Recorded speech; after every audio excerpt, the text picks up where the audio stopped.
La la la la la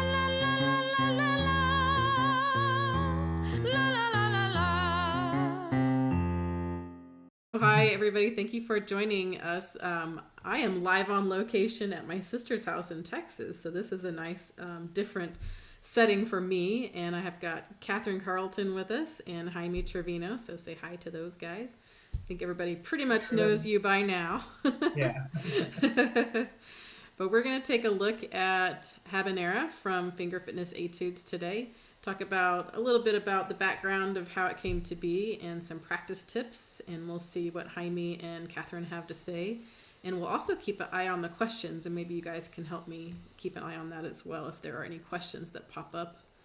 I do see oh, look, Jasmine's watching us, so that's great. So it looks like everything's working. All right.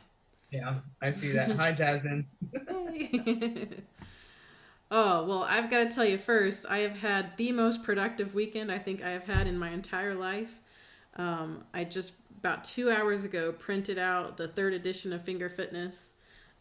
There's no changes to the music, like Uh-huh. content wise, but I added some extra text and things to explain things a little bit better.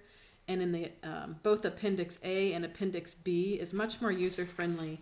I added titles and page numbers of the exercises that go, which ones go with which etude. So if you go to the back and you're just practicing your finger drills, then you're like, oh, I'm really bad at this one. Let's go to that etude and review that one. That's handy. And that was actually Andrew Simon's idea. So I started working on that, and then I found all these other little mistakes. And so I was like, well, it's a good thing I'm doing this because I needed to make some corrections. But that's one feature, and that's kind of the main thing. And I did change the order of two etudes, so they're just on different pages. So Into the Wind and The Great Divide are now swapped. Okay. Because Into the Wind is the first thing that crosses the break, and I didn't quite realize that I should have put those in a different order. But otherwise, content's going to stay the same. It'll just be a little bit more organized and a little bit more text friendly.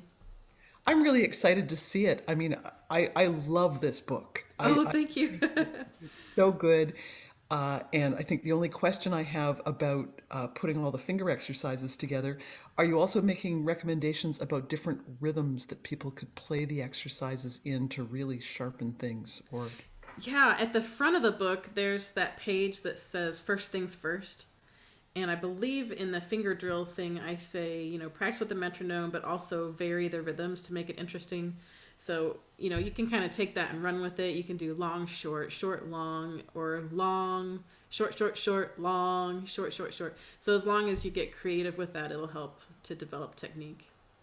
Definitely. And also drilling home those drills, if you're not used to those kind of drills, you can start, and these are short enough where you can apply them and really starts to make sense. And whenever you go beyond those first two, short, long, long, short, you start subdividing into triplets and everything. And it lends itself really well to that. So it's the right length for those two. So it's really nice. yeah, the other thing I love about exercises like that, and I mean, same thing with that famous bunch of things in close A, like the Yeah. really short ones that are supposed to be super easy, is that I find if I've taken a break from playing and I'm really looking to kind of get my fingers moving again, but also just really think about my sound and just getting the air through. Those are, again, another wonderful way to use the exercises that you've provided is just to say, like, I'm delving into the soul of my clarinet right now, but it's only 2 bars long, so Yeah. I'm in the process. And it's nice when Absolutely. it's simple. Sometimes you It see that and you definitely, think it's too simple, but no, that's no, okay. no. Yeah. It lends itself to allowing you to be creative and be musical, of which I am starting to cross that bridge. And what I'm doing, I'm working with, is I'm working on a lot of technical stuff right now to get my technique really banged out and everything. But now applying that to actually make music behind it also, it's kind of rolls well together. So kind of finish up and I can roll out of it and kind of jump into one of these, record one of these, kind of a thing. And it really helps that musical aspect that some of the technical stuff doesn't allow for you to have. So I really love it because of that. It's a lot of fun. But I think we can say we're fans, Kristen. Maybe, Thanks. maybe So, that's why we're on this thing. We Sure. have a big foam, like fingers that say #1 fan or right. Oh, you guys are funny. All right, well, let's take a look at the music and we can chat a little bit about that. Let me share the screen here. Let me know if you can see that when it pops up. it's there. All right, There. good. All right, so you can see at the top, our finger drill focus for this etude is C to D flat. So just that left little pinky doing its little move. You can really think about how you're moving that finger. Sometimes I see flat fingers there. That's real common, and that makes it harder. Yeah, does anybody else have a knuckle that buckles? A buckling knuckle? Knuckle, knuckle. So you're going to see that throughout the piece. If you look down at measure 6, it's there a bunch in this little baseline motive that sets off the melody. And that is all over the place. And then the upper version is in this subito quiet section. And so then you get the challenge of playing quietly and maneuvering around with that fingering. I find this section to be the most difficult because I'm trying to play sweetly and quietly and connect and not have any gaps in my sound. It's really easy to get a gap from like A flat to the high C. So I'd say like start that a little fuller and then work quieter and quieter, you know. Resisting the natural tendency of the clarinet to get a little bit louder the higher you get. Yes. But I think the thing that I think most people will have to really think about is pacing. So it starts off slow, you know, da da dee da da dee da dee da, like your typical, like, I mean, that's straight from Carmen. I mean, come on, let's face it. So I took that, but then I expanded it. And then here it's pressing forward. So then you need to have a memory of what tempo you want to be when you're in this section. And then we have an even quicker section here. And then down here, you're going to come back to the original tempo. So it's important to have a memory of what that opening tempo was so that all your tempo changes make sense. And may I suggest the other thing to remember is the key signature. Yeah, there are quite a few flats in this key. Yeah, and I get tangled up here in this measure a lot. I forget some of those in there. well, so F minor, but F minor kind of harmonic, or maybe it's a mode, and then F major kind of a Yeah, little yeah, in on. that middle section. But one of the things I've really noticed in this book, Kristen, is you love your harmonic minors. Yeah. That flat 6 raised 7th thingy, and it just gives it that incredibly like interesting thing. I mean, when I did a little bit of teaching, I remember students' eyes getting very large when we worked through the minor scales and what they sounded like. And I agree with them. I think harmonic minor is the best. It's very cool to hear.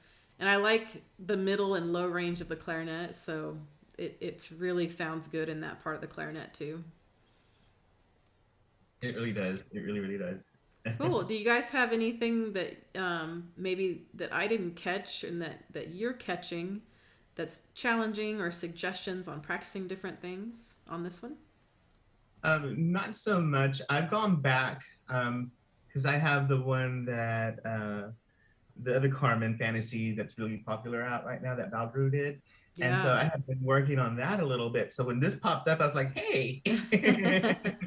And so it kind of tripped me up a little bit because it's very similar in some parts, And so, but I really, really like this one. So I would suggest listening to the different styles that other people do to really lock that style in for this one. I learned that from one of the ones I did earlier, that I kind of played it by ear, but if I would have listened a little bit more to other styles that were in the similar way, I think I would have gotten it maybe a little bit better than what I actually did. And that's what I'm going to do with this one, I think. Sure. And I think if you've never heard the Habanera from Carmen, take a listen to that before you even attempt to play this thing, because that was the direct inspiration. You've got to listen to that so that you know what I was going for. The accents are really important too. So like in measure 6, you might be tempted to play the downbeats strong just because they're downbeats, but play those more gentle and really give those accents a little bit of spice, and it changes the whole feel of how it goes.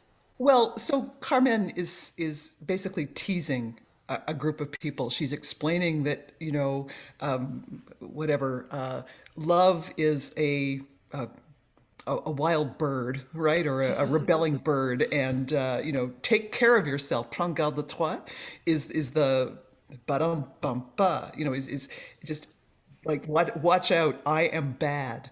And you might not be able to keep up with me because I am bad. And so there's the teasing, that happens in the chromatic stuff, and that really quite sexy rhythm. Yeah. But there's also just this sense of slight menace, and take care because this is hot stuff, and you I need to see. something like that. And the other thing, it was funny because for the longest time, habanera, fine, we've all heard it lots of times. It took me until I think last night I thought habanera is it inspired by Havana.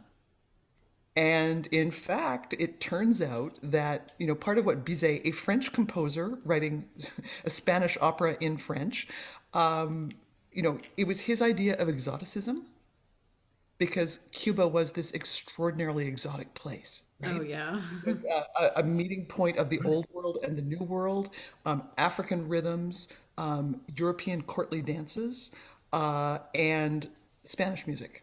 And, it all was this, on a tiny island, really, this melting pot of extraordinary music where percussion and melody came together. And so Bizet, in his own funny way, was paying tribute to that idea of exoticism, of the dance being embedded in the music. And there we go. This is the most famous habanera, Yes. again, written by a French composer, is set in Seville, uh, sung in French, and yet a tribute in a way to the music of Cuba. Thank And you. Yeah. I don't, so I was totally fascinated by that. And then I thought, I've been to Cuba a couple of times, and that's something that Canadians can say often. It is a popular sun place for Canadians to go in non-COVID times, less so for folks in the US, obviously. But one of the things, we spent a week in Old Havana, and the it is saturated with music and music of all kinds. There's extraordinary clarinet players, extraordinary saxophone players, and it's everywhere. And it's live music. It's not recorded music. Man, that's amazing. I'll have Yeah. to check that out. Clearly. Maybe that'll be my Yeah, first big vacation. you walk down the street, and it's live music everywhere. And one of the things that we had discovered before we went was that there's a real shortage of musical instruments and equipment, reeds, for example. And so I stocked up on reeds. And then I was on the search for clarinet players and saxophone players to give the reed to while I was there, and it was just kind of That's amazing. incredible. That's incredible. You just sort of think, hey, this something that I smash with great joy on a regular basis, something that someone in Cuba, a much better player than me, is like superlatively grateful for. And so I had a few moments with Cuban musicians where I felt like Santa. And Oh, just the idea of those reeds carrying. Anyway, so go if and as you can, and hang out, and listen to all the music you possibly can. And anyway, that's my favorite was the morning I was walking along the Malecon, which is the seawall in Havana. And I looked across the street, and there was a guy sitting on the wall playing the French horn really badly. oh no. And I went over, a little scrap of music, some study book, and I sang it to him. And then I tried to explain that my mother played the French horn as well. He didn't speak any English. I don't speak Spanish. And it was just one of those things where stuff like that was always happening. And just that sense of music being the lingua franca. And so there, I thought about that with the habanera as well, is just considering that gorgeous city and the people there and their commitment to the art and their commitment to the craft of making music. That's cool. Yes. Well, let's check our questions and see if we have anybody asking any questions. I see lots of hellos. And Tom is having trouble playing with a rose in his mouth. Awesome. Yeah, those tangos. I have no doubt that he'll be able to do it. Tell him to tuck it into his garter belt, Oh God. and that will be an adequate substitute for his mouth. Um, Oh, I did want to say one more thing I forgot. The very beginning, the introduction. So notice that there's that comment at the bottom. Move quickly from the eighth note to the quarter note so that you get the right style. So that's that da da dee da da dee da dee da da dee da. So you have a little bit of hang time there, and you'll really get a fancy style going on. so can I ask you a question about how you would articulate that, Kristen? Because I was playing it last night and I thought, gosh, is this a stop tongue on the staccato eighth, or is this more of an air break, if you know what I mean? I think the wind is going to be going so quickly it'd be more of a rebound. Let me play it a couple times and see what I think. And I think I'm going to change the notation on this too. So let me pull this back up on the screen. Tell me what you think. I was thinking about putting a tenuto on the quarter notes that follow the staccato. I'd So agree. that we get short, long, short, da, da, short, long, da, da, da. What do you guys think about that? Just to emphasize the style, definitely. Yeah, because I would be afraid that some people might try to go short, like da da dee da da dee, and I don't want that. So, Yeah. but I'll play it and we'll see what comes through.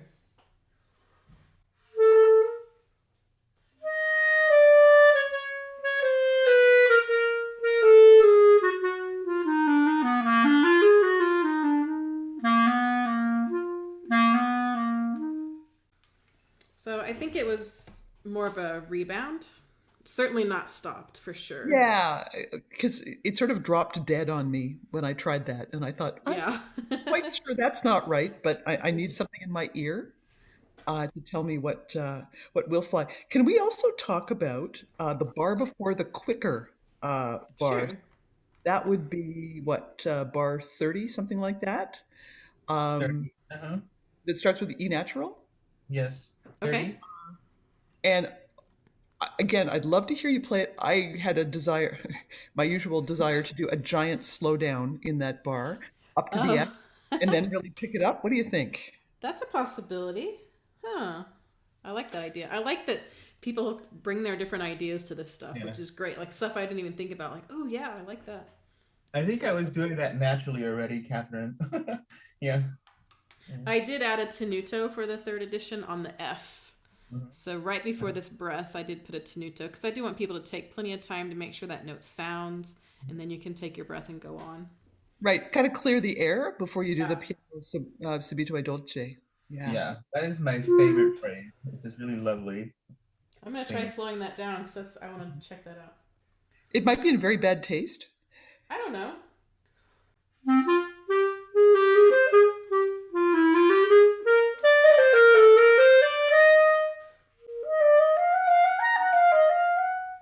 I think that could work. A little stretch.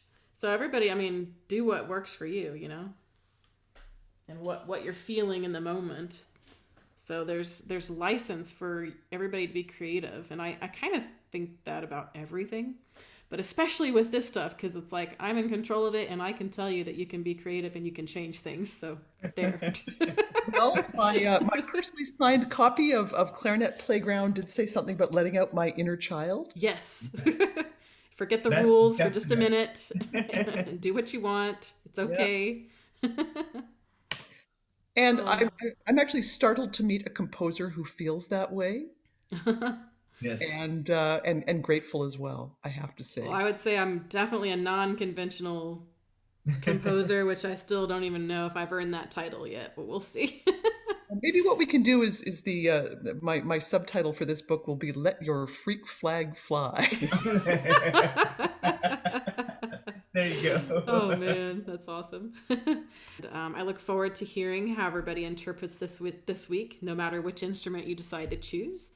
I've already recorded mine, but I may re-record it because I might play around with some of the pacing, some Definitely. of those suggestions that Catherine made. So we'll see. It might be nice that I've already done it, so I don't want to have to do it again if I've already done it. I know. Yeah, there might be a few other things that you're working on this week, Yeah, I got a few things going on. and Yeah. and Are you relaxing is what you should be doing as well. I've done some relaxing, so Good. I've worked hard and I've relaxed hard, so I think I've done some equal ground there. But Good. after we finish up here, I'm going to be packing things up and headed back home and going back to the insanity. Yeah. so, Kristen, I think there's just one other thing that I wanted to ask you about. It's so interesting to me, the dedications on each one of these pieces. Was there something particular that you were working on with Tyler that that the Habanera marks for you? um, that one's kind of a funny one. I mean, Tyler really liked playing things in different styles, and he would lose interest real quickly on things. So I like that this one, it's like you have one thing and then you have another thing faster and then you have another thing faster. So if you have trouble, like, staying on task, it's really nice because you can't get bored as you're going through it. So Yes. that was kind of the main thing for Tyler. It just had so much variance in it that it would hold his attention. Right, and also the thing that you've stressed here, which is not only are you building something that has different pace, different tonal centers, la da da, or same tonal center but one major, one minor, but it's also this business of heading back to the tempo one Mm. and kind of keeping that idea in mind, so that when you get back there, the audience is reminded, our audience, our giant international audience. Hey, we do play for an international audience now. Isn't that kind of neat?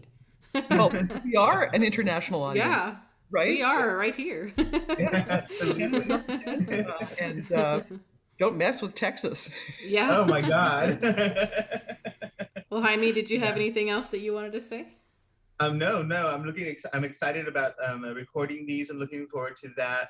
I still have Little Bird to catch up with also. Okay, A bit of a rough week, but I'm back up and running. So that's good. I'm we'll get so these glad you're recorded doing again. better. Thank you. All right, well, I guess we'll go ahead and sign off. Thank you guys so much for being here. That was a lot of fun, and if this ever happens again where the student just happens to be unavailable, we'll just do this again. It's fun. It's a lot of fun. Some clarinet fellowship. Yes, definitely need it. Just Absolutely. ask us to talk, and we're all over it. But Awesome. yeah, Yeah. Kristen, I'm just so grateful for this book. Oh, thanks. If the day has gone badly, if my practicing is dirt, I generally find some genuine pleasure in playing these pieces because they're just so darn cute. Aw. Yeah. And just being taken from that, not knowing what end is up, or pusher's out of shape, or my thumbs are flying, or usual sorts of things. I get to play music. Yes.